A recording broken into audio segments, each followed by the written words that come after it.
So welcome to the second day of the usability track. My name is Alankar Thayal. I'm one of the track leaders. It's my pleasure to introduce you to Adam Harrell.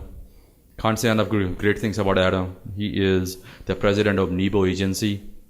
He is executive director for the startup Atlanta. He's involved in the Choose ATL project. He teaches. he has just published a book. And he's obviously a loving father of a 2-year-old? 2.5. 2.5-year-old. So please give a very warm welcome to Adam Harrell. All right. So thanks for coming out this morning. I know 9 a.m. on a Wednesday morning is not the easiest time to carve out, so I do appreciate it. So the hashtag for SuperNova South is SNS15. If you want to find me on Twitter, I'm at Adam D. Harrell. So as Alankar said, I'm Adam Harrell. I'm the founder and president of Nebo agency. We're just right down the road in West Midtown Atlanta. We're a 70-person human-centered agency founded right here in ATL about 11 years ago. So today I want to talk about the future of user experience and what will happen once what we traditionally think of as interfaces aren't around anymore. And it's a really big topic. Like, it's a really broad topic. So I think it's helpful to start by going back to the past. So the practice of user experience, the formal practice itself, is now around 20 years old. And it actually started with this guy, Donald Norman. And so in 1995, Donald Norman was working at Apple, and he had the title User Interface Architect. And he felt like the term interface itself was limiting. So he came up with the term user experience, made up the job title. Because he thought that interface was too narrow, usability didn't really describe what he wanted to do. Usability so focused on removing hurdles that it didn't really work. So he wanted to cover all aspects of the way people interact with systems. And the title itself and the field itself has really grown.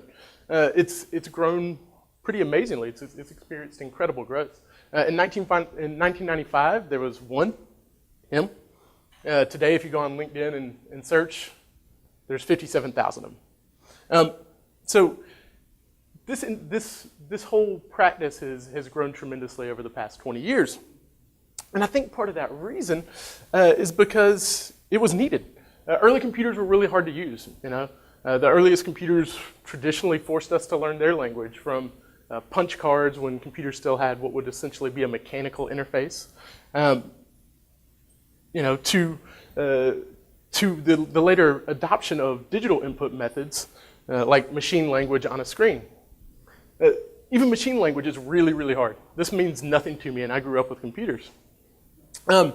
So this made it easier than ever to simulate nuclear bombs and calculate artillery projections, but it really didn't affect the average person. And then in 1968, the world had its first glimpse of a graphical user interface. A dude named Douglas Engelbart. He did what's called the mother of all demos. Timothy Leary and a bunch of futurists sort of put together this theater in San Francisco. They demoed a lot of the ideas that later were adopted by Xerox PARC and became what we know as the GUI. But it took a long time to get to that point. In between there, we had the Commandline interfaces, your MS-DOSes, all these things where you would type in commands, Windows.exe, etc. Some of you probably grew up with these interfaces. But they weren't exactly easy to use, and it was time for something new to come on the scene. And then in 1984, you had Macintosh. So this was sort of the first major commercially available GUI interface. It was a huge hit. And this paradigm, the paradigm of the graphical user interface, has dominated for the last 30 years. I mean, even what we think of as these revolutionary advances, the touchscreen interface that we use every day through our phones, they're really just an evolution. Where once we used the screen solely for output, now we can use it for input. It's a huge thing, but we're still talking about screen-based interfaces. That's what they all have in common. And because UX as a practice sort of built upon the needs of the screen-based interfaces, our deliverables and our processes have reflected this fact. They're all rooted in the idea of a screen-based interface. What I want to talk about today is we're at the beginning of a transition. And whenever I talk about the future of interfaces, the future of the way that people interact with devices, one movie comes up more than any other. Any guesses on what that movie is? Yep, you got it, right? And this is what people in the early 2000s thought the future would look like. But I don't think that's necessarily true. I don't think this is the future because this still relies on what's essentially a GUI interface, but just made to look really cool using After Effects and movie magic. In fact, I think this is a little bit more what we're going to see in the future. The interface is going to be much more likely to require a screen, and it's going to be much more based on natural gestures and voice. You'll be talking to your interface instead of pulling up a giant glass wall and using magic gloves to navigate. You'll be communicating as if it was a real person. You'll tell it to play the type of song you want to hear. And this will happen because machines are increasingly learning to communicate on our terms. You see it with the Amazon Echo, right? They're already starting to understand our words. And I have an Echo. I can't quite figure out what makes it useful. But every once in a while, I ask it to play NPR or what the weather is. And then my daughter will occasionally yell at it, but she doesn't know that you have to say Alexa first, so it never works for her. But each year, voice recognition software gets better, processing gets better, and it becomes more fluent. And you're already seeing that computers are starting to understand our gestures, from things like Kinect to its use in gaming, and TVs that let you awkwardly try to change the channel by swiping your hands, to applications where it's really, really useful, like in the surgery room, where you can actually navigate a MRI without actually having to touch anything. So we're starting to see motion sensing advance. And we're even seeing predictive AIs come forward. The classic example is the Nest. It tries to predict the temperature of what we want in our home, knows when we're there, when we're not. And all this stuff's at the very early stages. And you could make an argument that none of this stuff is perfect and it doesn't work. But the reality is, anytime there's a new paradigm shift, the early technology is always shitty. But it gets better. So we'll get at the point where voice recognition is good, motion sensing is good, and predictive intelligence actually works. And when that happens, we'll see a whole new realm of interfaces. The way and the paradigms in which we interact with computers will change dramatically. We'll see the rise of the non-screen interface.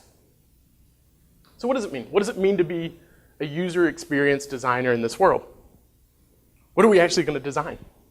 If we don't have the screen, what are we doing? There really aren't any best practices that exist to guide us, right? Like there's nothing that we can look to, no existing libraries or patterns that we can look at. With the rise of smart objects and the connected home, products are increasingly going to communicate with things like sound and light and haptic feedback. But there's no universal language for that. We're not advanced to the point where you can look and see what other people have done and understand it. And when it comes to things like predictive AI, if the algorithm is the experience, where does UX fit in? What role does an experienced designer have when something's just an algorithm? Are we simply going to be trying to make robots friendlier? Make them something that you'd want to ride your bike to and have coffee with? It's the most stock robot photo in the world, by the way. Like, hey, I rode my bike to this coffee shop, but I'm not going to have coffee when I hang out with my robot who has an iPad taped to its chest. Are we just going to try and make robots friendly and something we want to hang out with? Are we merely going to do research, do journey maps, act more like Imagineers than experienced designers? And I think it's an answer of all of it. User experience will have to evolve from its current focus. Because of the age in which user experience happened coincided with the web resolution, UX as a practice generally focuses itself mainly on the digital space. But digital is no longer a separate entity, right? There are no digital experiences anymore. Digital is merely a technology. It's a medium. Just like a chair is made of wood, experiences are made in the mediums in which they exist. We don't call driving a car a gas-powered combustion experience. Gas-powered combustion is just the technology. It's driving. We don't call cooking a controlled heating element experience. It's just cooking. But we still call this a digital retail experience. At some point, we'll just call this shopping. And we're at that weird transition phase, much like hotels and motels in the 1960s and 70s would have signs out front that said color TV. Now those signs are anachronism. Every TV is color. Soon digital will be so weaved into our into our experience that convergence will be complete. the idea of digital and online as this separate realm will really be an artifact of our existence in the early 21st century. So UX has traditionally concerned itself with two things. Functionality. What does something do? What problems is it solving? How does it help people? And ease of use. How easy is it? You know, the whole realm of usability is about removing hurdles, making things easier. But as we move beyond this GUI as the dominant paradigm, we'll have to do a little bit more than this. We have to go beyond functional requirements and removing hurdles. We have to go beyond our sole focus on the device and the screen in which that device communicates. We have to focus more on the system than the screen.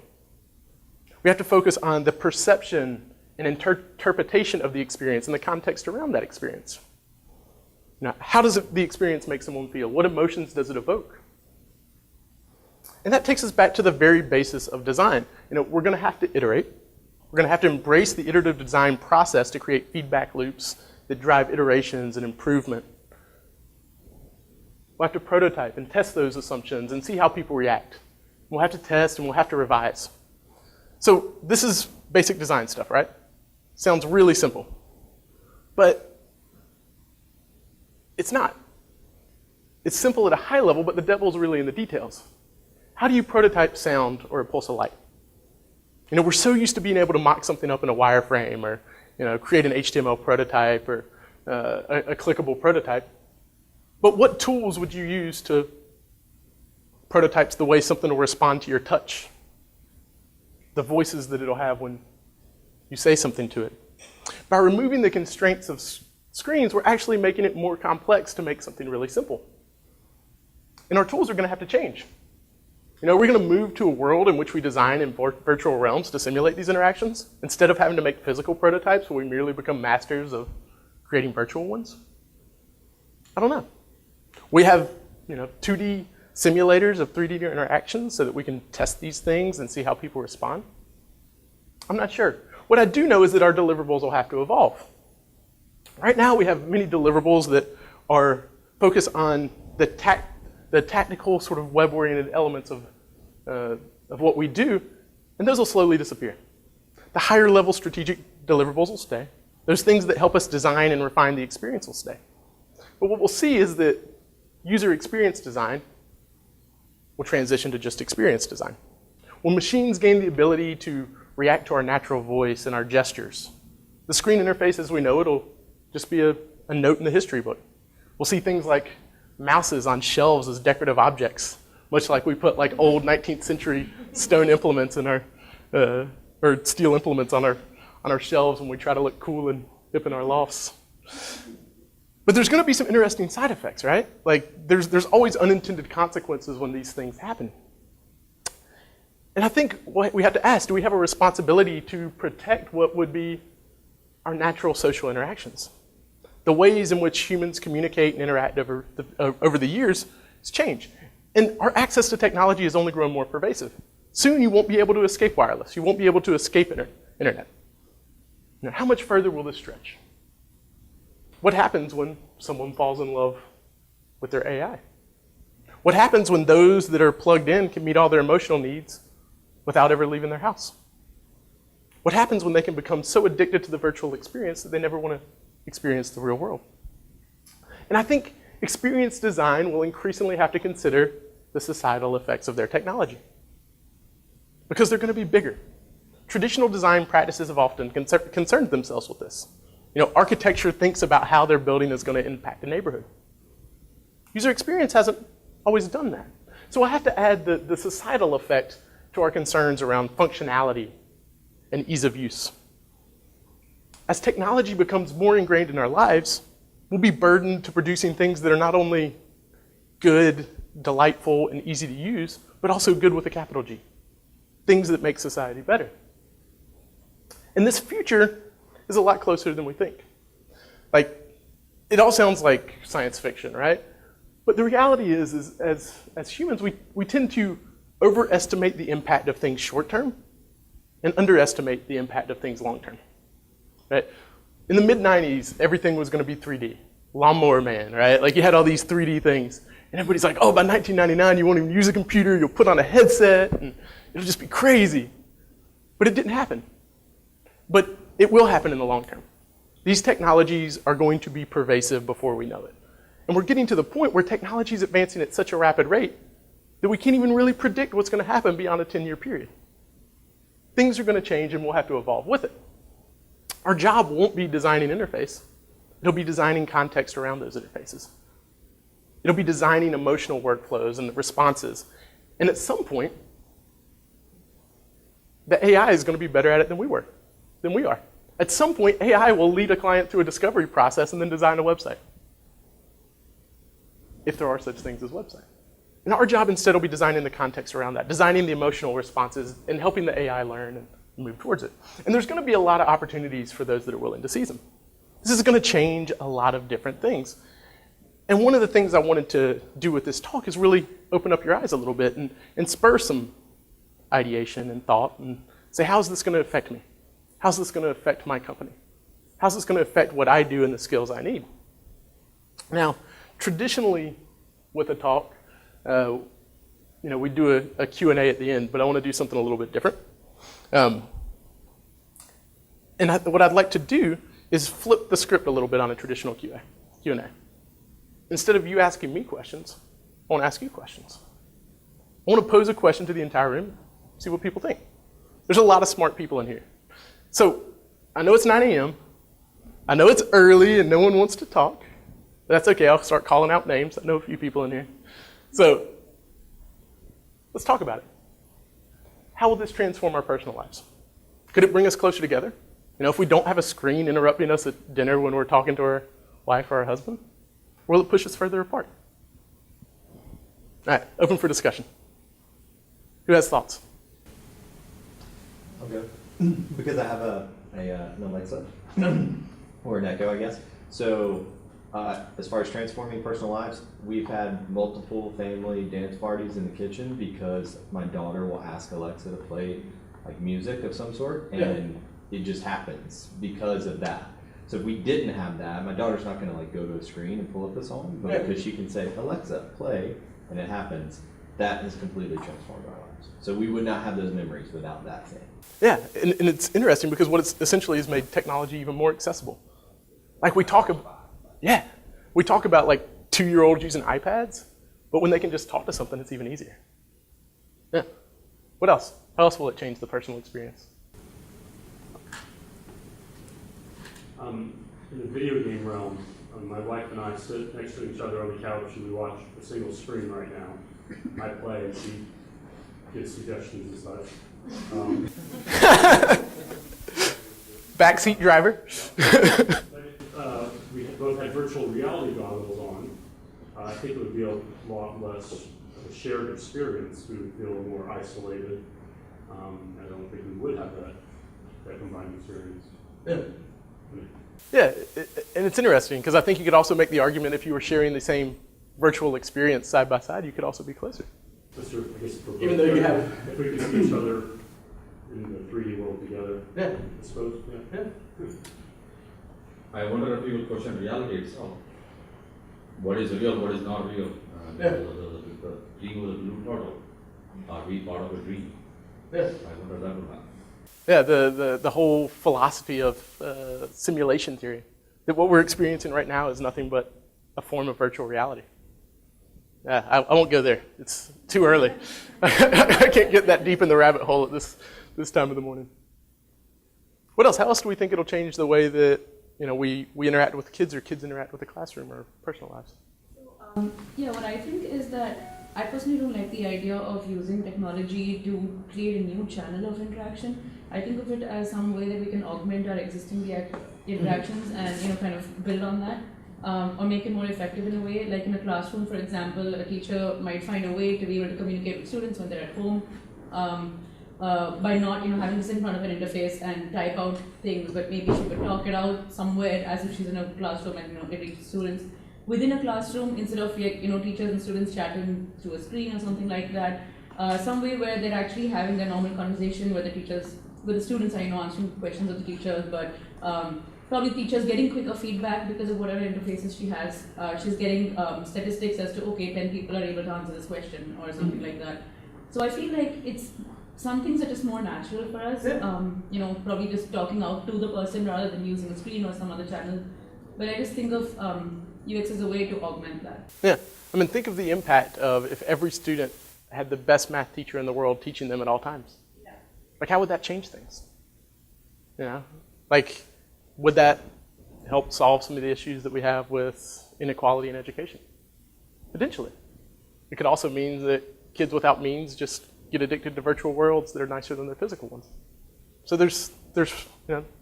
they could go two ways, which is why I think experience design is increasingly going to have to think about its societal effect.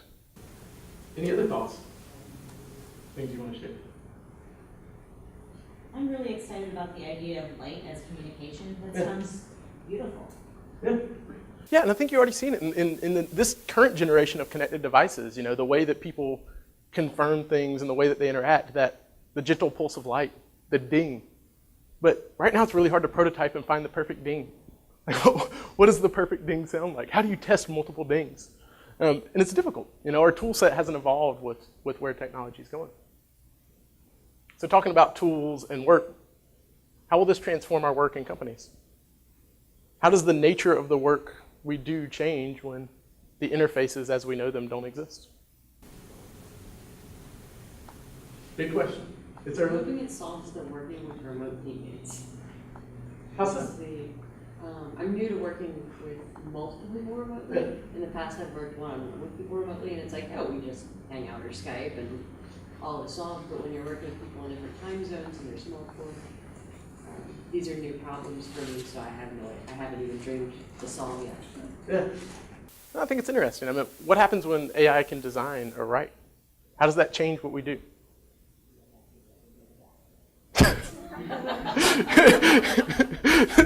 Yeah. Your team will be even more remote than you imagine. What happens when, I think one of the interesting things is people have studied emotional technologies and they're trying to develop the computers that relate to us at a deeper level. They're actually better at understanding our emotional context than we are. A machine is a more accurate predictor of whether or not someone's lying than a person is. How does that change our social interactions? If you could no longer lie to your boss at work because your boss is a robot.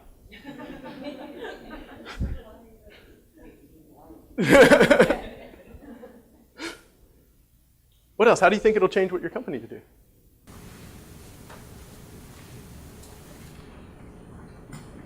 It could be beneficial. Instead of being on the punishment side, it could make sure that people are working in areas that actually challenge and fulfill them and are working at the right pace rather than in over their head or becoming stagnant.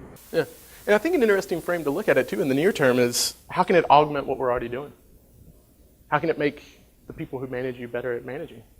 How can it make the research process easier? Instead of me having to Google for hours and hours around machine learning, what if a robot put together a brief for me? Or it could be given this entire presentation. I don't know. It'd be some interesting outcomes. And how will it transform our homes and our cities? What happens when smart sensors are everywhere and predictive analytics exist? Is it the end of traffic? I know a lot of people got stuck in traffic this morning. Does that happen anymore? Well, I definitely I've seen in my company is less and less people working in office. I kind of wonder if eventually we'll move towards, people being less focused around cities and suburbs and more of a movement towards the rural areas. People just decide, I can work wherever I want. Yeah, is the idea of agglomeration a 21st century thing? Like, is the idea that you have to be in the same physical space to be innovative, that serendipitous ideas and interactions can't take place unless you occupy the same physical space? Will that increasingly not exist? Heard a story on NPR this morning. They said, for the first time in the past 10 years, when they're doing patent tracking, patents generally were found in clusters. And now, essentially, they've been released from that. And you're seeing scientific innovations and patents being issued at a much wider range of cities instead of the traditional research centers as scientific information becomes more available and more shared. And that's going to only accelerate. So I think you're exactly right. Like, will the benefit of agglomeration instead move to more of a virtual realm? What Actually, my experience as of late has been my own company is forcing everyone to be in one location. But a few other friends of mine who are working for other companies, there seems to be a backlash against the work. It's because conference calls are painful. There's nothing worse currently than a conference call. And it is, even with the advent of video conferencing, most of the companies, at least the people that I'm talking to, are saying they're forcing the companies to come to one location. Yeah, and I think that's common. And I mean, there is science behind it, right? Like if you look at MIT back in the mid-50s, they had a problem that the school was growing so fast. So they had something called Building 9. And it was an overflow building. And they took people that studied microwaves, and they took people that studied radar. And they took these people that studied all these different things, and they shoved them in an overflow building. Over the next 25 years, 9 Nobel Prize winners came out of that building.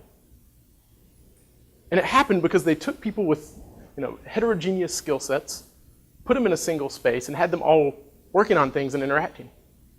There were folks that studied nothing but microwaves, having lunchtime conversations with the guys that invented the early version of Pong. So you had some interesting things happen, and those serendipitous interactions led to those innovations. Those weak societal connections created more innovation. And I think that's one of the reasons that you see people pushing towards getting people together. And that's because our current technologies aren't there to make it natural. But it's also, as we age and the over 40s and over 30s, I guess there's some kind of delineator there that people can grow up with technology, at least a phone strapped to you at like age 8 or something. They look at it more like I'm a curmudgeon and I don't want to, you got to get in the office and all that kind of stuff. But as these younger people get in the workforce and by the time they get 35, it'll probably be a completely different, working environment.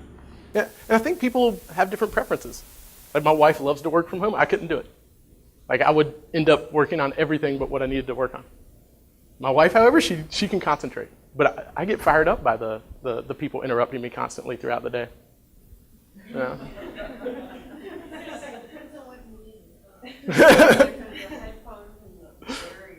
Yeah, exactly.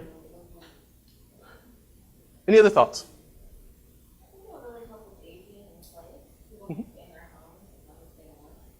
Yeah.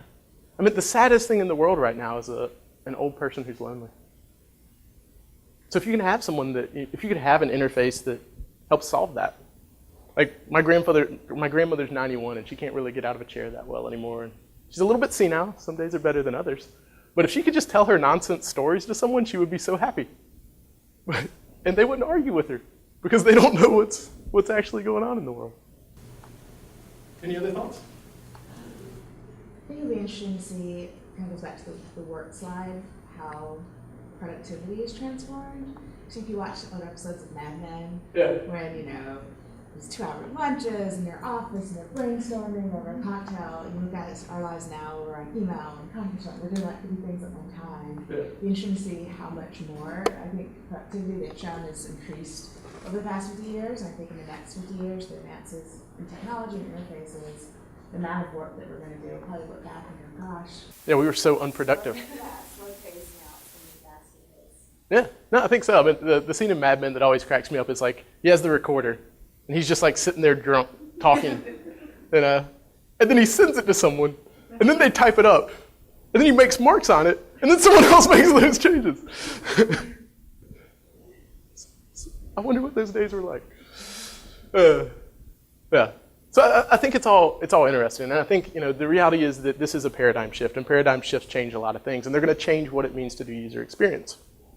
And as I was writing this talk, I realized I came into it when I'm like, I want to like propose a new toolkit and a bunch of answers, and I realized I was raising more questions than getting answers, and that's because there are no easy answers to the questions of the future, right?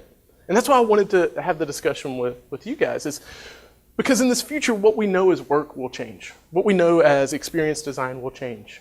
What we know as writers, communicators, marketers will change. And our jobs will move from designing and creating things to designing and creating the context around those things.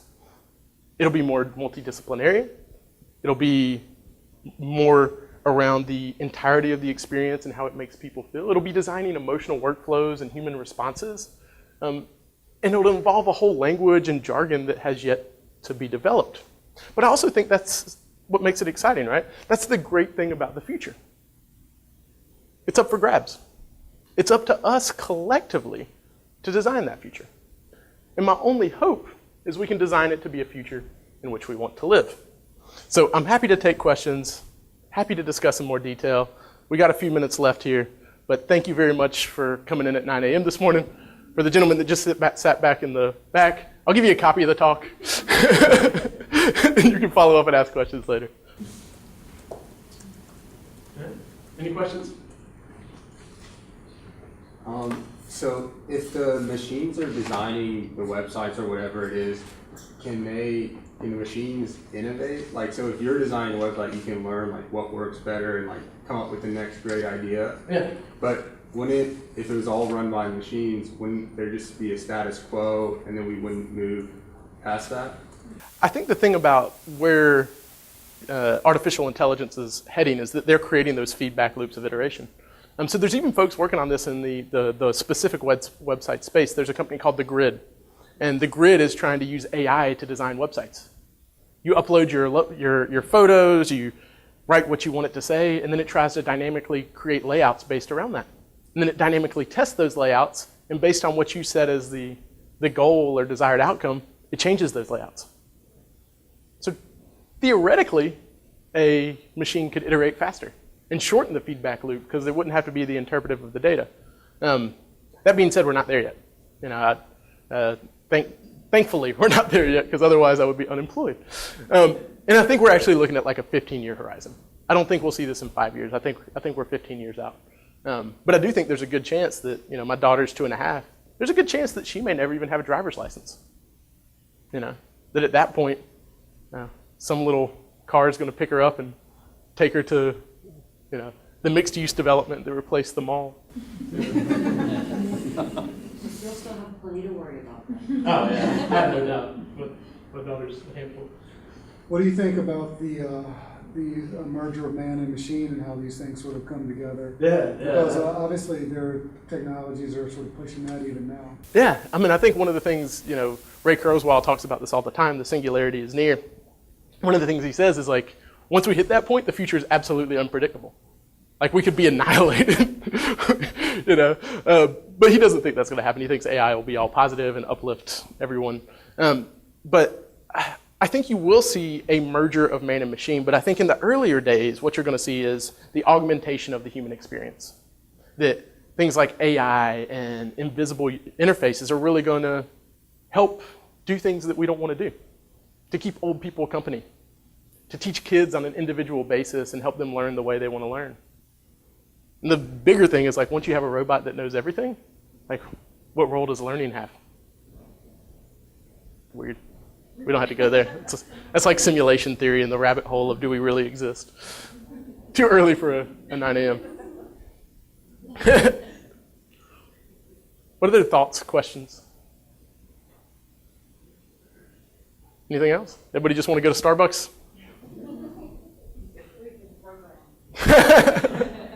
Exactly. Well, thank you very much. Feel free to come up and talk if you'd like to afterwards. I really enjoyed it. You can give Adam a very big warm thank you. Thank you, Adam.